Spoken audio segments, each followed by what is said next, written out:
Hi guys, welcome back. I hope you enjoyed your nice long weekend spring break and you're back and ready to do some more schoolwork this week. We have a short week, only 3 days. So I'm going to start by moving on to chapter 5 of our book, What is the Declaration of Independence? And this week you'll only have chapter 5, 6, and 7 to listen to and answer some questions. I hope you're enjoying it and I hope you're learning a lot about our great country and how we got our independence. So chapter 5 is called the First Continental Congress. After the Tea Party, King George III wanted revenge. The king was going to teach the colonists in Massachusetts a lesson. How did he plan on punishing them? In 1774, he had Parliament pass new laws. The colonists called them the Intolerable Acts.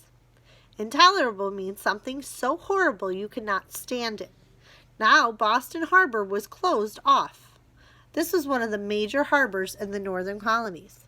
Lots of countries sent ships to Boston to sell their goods.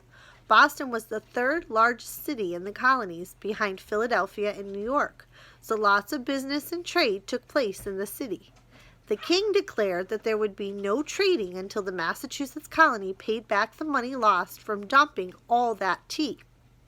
The tea was worth somewhere between $1 to $2 million in today's money. Massachusetts was then put under the strict control of General Thomas Gage and the British Army. And there's a little drawing of General Thomas Gage, who was going to be in charge of Massachusetts, because, as we had read before, the Boston Tea Party was where they had dumped all of that tea that was on the ship into the Boston Harbor.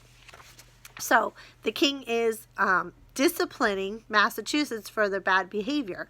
And Parliament, if we remember from the earlier chapters, was kind of like Great Britain's Congress, which made all the laws, and included in those laws were the laws for the colonists over in America.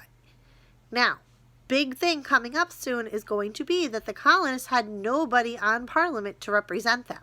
So they were making decisions and laws for the people who lived in America all the way over in Great Britain with nobody from America to represent them. Now, all public meetings like the one Sam Adams organized were against the law. And now American colonists had to let British soldiers live in their homes. That sounds familiar.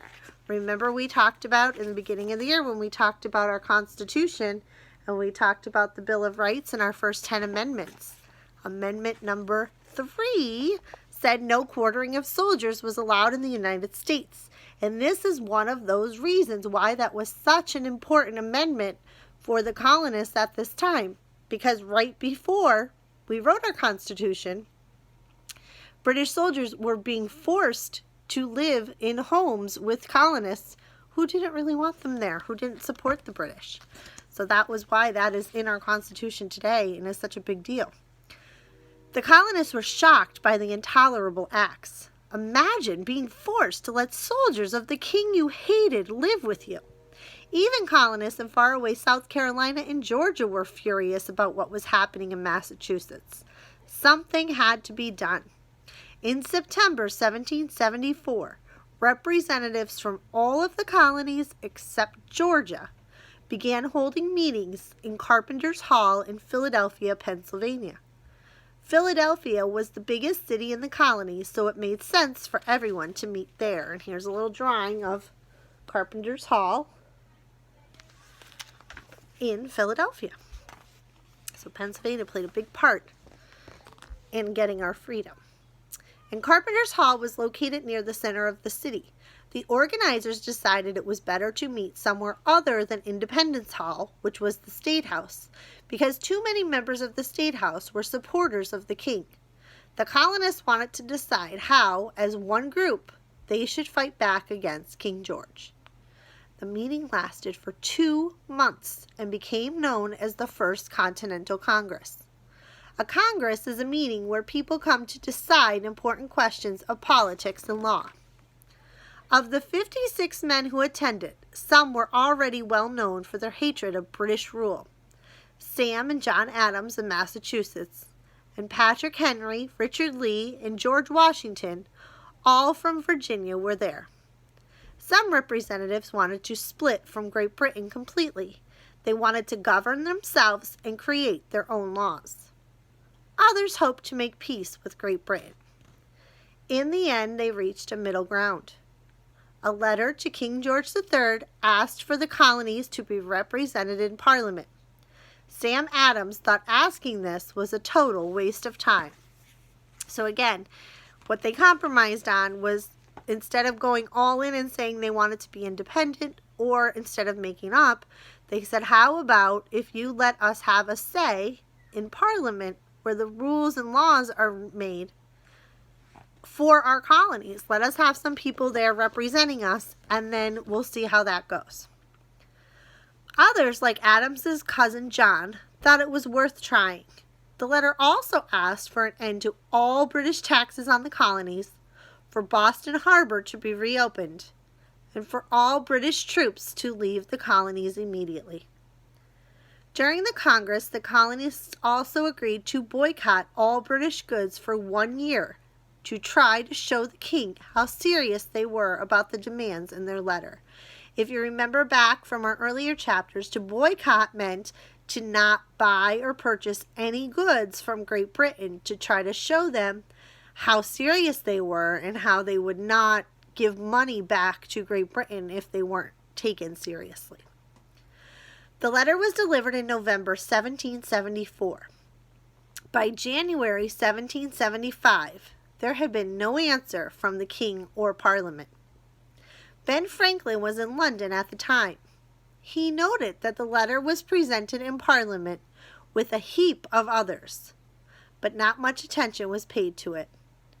Even months later, there was no official reply. Here's a picture of Ben Franklin, in case anyone is not sure who he is.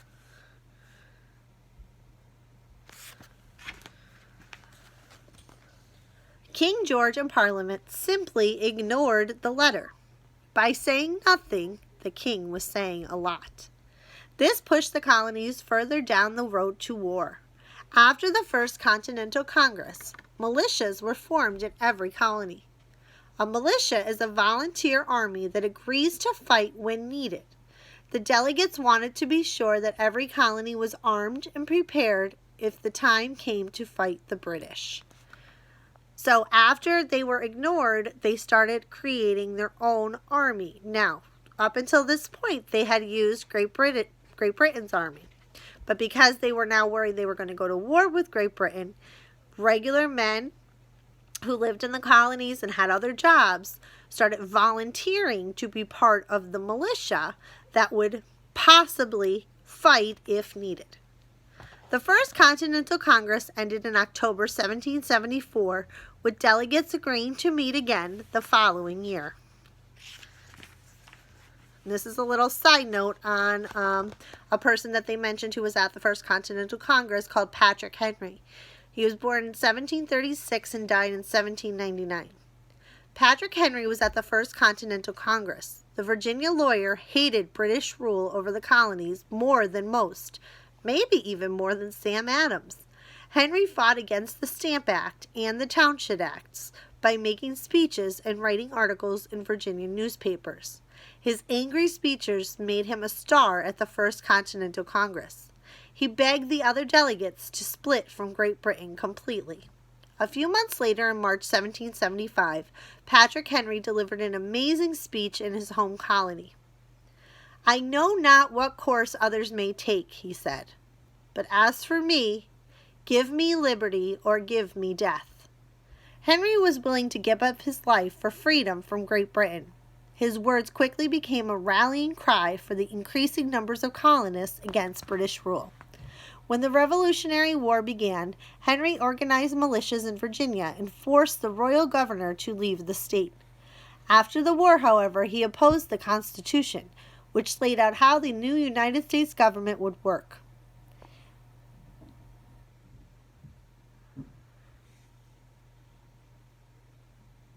That was because he believed in the right of states to make their own laws.